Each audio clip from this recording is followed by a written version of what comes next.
안녕하세요. 저는 소리를 소재로 작업을 하고 있는 김준이라고 합니다.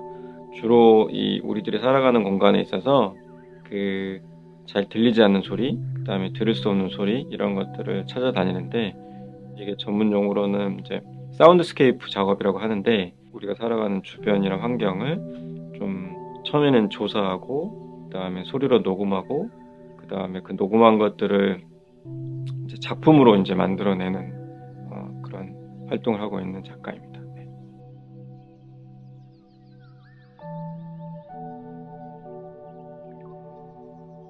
소리라는 거는 사실 막 생성되고 계속 있는 건데, 보통은 사람이 인지하니까 들리는 거죠. 그러니까 우리가 여기 있는데, 지금 여기서도 저희가 이제 인터뷰하면서 있는데, 요즘 휘한 소리가 들리는데 이게 어디서 나는 거죠? 근데 사실 인지하지 않으면 안 들려요. 근데 이렇게 인지를 하면 들리잖아요. 거기에 이제 듣는 것에 대한 어떤 청취에 대한 태도가, 사실은 사람들이 무감각하게 살기 때문에 안 들린다고 생각하는데 사실 엄청나게 들리고 있고 듣고 사는 건데, 그 사람들이 그걸 인지하느냐 인지하지 않느냐 차이인 거고. 그래서 듣는 것이 사람마다 개개인의 차이가 있는데, 저는 그냥 너무 안 들리는 소리부터 들리는 소리까지 다 듣는 편이고, 일반인들은 엄청난 소리의 환경에 살고 있는데 그냥 인지하지 않고 살아가는 환경, 그런 상황인 것 같아요.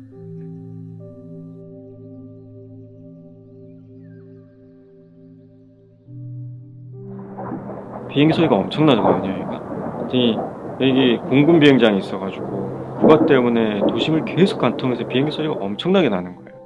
근데 저는 이게 엄청나게 들리는데 강릉 시민들은 또 그러려니 하고 살더라고요.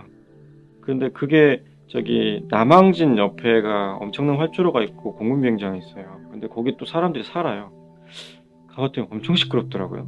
근데 이제 그런 부분들이 일단 소리 환경에서는 되게 특징적으로 이렇게 보였고, 강릉 하면은 뭐 딱 처음에는 그냥 바다, 해, 뭐 일출 막 이랬는데, 그게 아니라 그냥 좀 더 있어 보니까 다양한 자연 환경과 이곳에 살아가는 사람들의 어떤 현장의 어떤 제의적인 모습들이 눈에 들어오는 그런 곳이었던 것 같아요. 제의적 그러면 무당이나 무속 이런 거라고 생각하는데, 그거 제가 보는 제의적인 입장에서 강릉은 그건 아니고, 이 사람들만이 가지고 있는, 이 사람들이 살고 있는 터, 산, 바다 이것들을 그냥 오롯이 저의 개인적인 주관성으로 바라보는 어떤 제의적이라고 하는 거, 뭐 그런 거거든요. 그래서 산악지대가 돌이 되게 많은데, 돌에 어떤 농산물을 재배한다는 거는 거의 진짜 불가항력적으로 힘든 건데, 돌밭에다가 그냥 감자, 뭐 옥수수, 배추 이런 것들 심어서 재배해서 먹고 살아요. 그렇듯이 그런 것들도 어떻게 보면 제의적으로 저는 보이거든요. 그 다음에 선곽에 터들이 많이 있더라고요.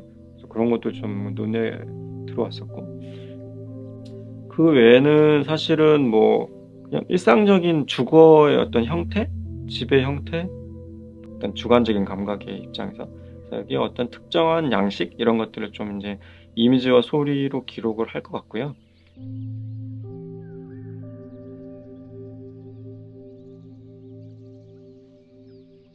작업을 할 때 이제 소리라는 매체로 작업을 하다 보니까, 이 세상에 다양한 소리가 나는데 뭘 녹음하지, 뭘 대상으로 하지 고민이 많이 되긴 하는데, 하다 보니까 깊어지는 것 중에 하나는 태초의 자연이란 무엇인가?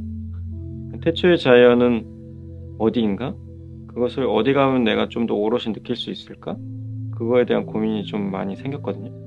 그러다 보니까 강원도 지역의 어떤 사운드스케이프를 그대로 갖고 와서 이렇게 이제 탁본된 이미지, 돌의 표면의 이미지를 시각적으로 보여주고, 강원도의 물, 바람, 새, 어떤 나무의 흔들림, 하천, 강, 다양한 자연의 백색 소음들을 이제 작품으로 제작을 해서 아카이브한 것들을 이렇게 들려줬을 때 사람들이 뭔가 편해하고 또는 힐링하기도 하고 또는 뭔가 다른 어떤 기억을 회상하기도 하고 그런 너무 바쁘고 정신없이 살아가는 도시 환경에서 우리가 살아가는 지구나 어떤 우리가 살고 있는 터를 오롯이 좀 느껴보는 작업?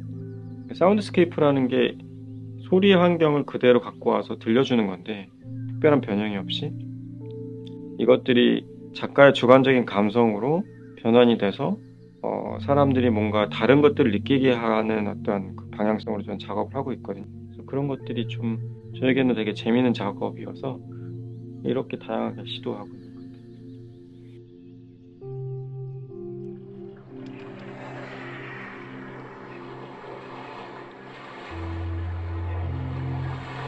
소리 생태학에 있어서 아기가 뱃속에 엄마 뱃속에 이제 잉태했을 때 뱃속에 있을 때 아이는 세상을 보질 못하는데 오로지 세상을 처음으로 감각하는 건 소리. 엄마 태교하는 음악, 엄마의 목소리. 근데 그 아기는 깜깜한 뱃속에 물속에 양수 속에 있거든요. 그래서 물소리와 세상의 어떤 세상의 그 뭐 노이즈들을 오롯이 이제 듣게 되는 거죠.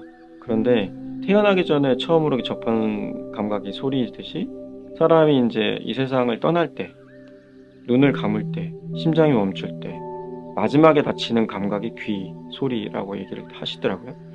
그래서 소리라는 게 들리지 않고 보이지 않는데 시작할 때와 마지막을 같이 하는 감각으로서 굉장히 예민한 것 같아서 사실은 그게 굉장히 사운드스케이프에서는 중요한 것 같고 사람들이 본능적으로 그런 백색 소음을 좋아하기 때문에 자연이라는 소리를 오롯이 담아왔을 때 그 자연이라는 소리가 사람들에게 그런 편안함이나 어떤 좋은 어떤 감각적인 것들을 일깨워주는 게 아닌가.